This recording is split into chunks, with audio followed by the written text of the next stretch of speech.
Well, there's a new report out from the CBO, folks, the Congressional Budget Office, finds that tax cuts will only generate enough growth to offset 20% of their costs. A blog post from CBO Director Keith Hall says the tax cuts will generate, here's the math, folks, $2.5 trillion of extra growth over a 10-year period. That's good, but it boosts the deficit, however, by $2.3 trillion. Now, the added growth on the left side of your screen there will generate enough revenue for the federal government to add $0.46 trillion or $461 billion after accounting for higher inflation and higher interest rates and debt service. So the additional revenue equals, ding, just 20% of the added deficit costs. Okay, that's the revenue divided by the added growth. A serious word of caution.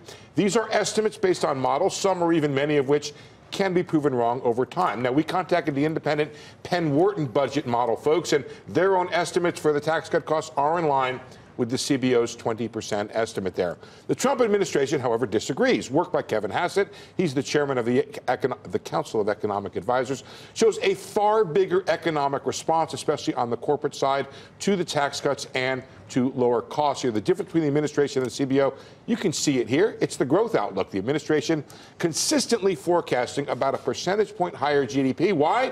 Result of bigger tax cut effects yielding a much lower cost. You guys get all this now? Yeah, I think so. All right, so there it is. The administration at 3% over the budget forecasting horizon.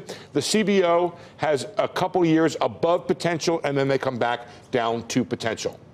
Everybody good on that? We'll move on before everybody's good. Okay, now, for the moment, the private sector economist projections in the Blue Chip survey, they're closer to the CBO than they are the administration. So Kevin has some, what do you want to say, a little work to do in convincing Wall Street that he's right.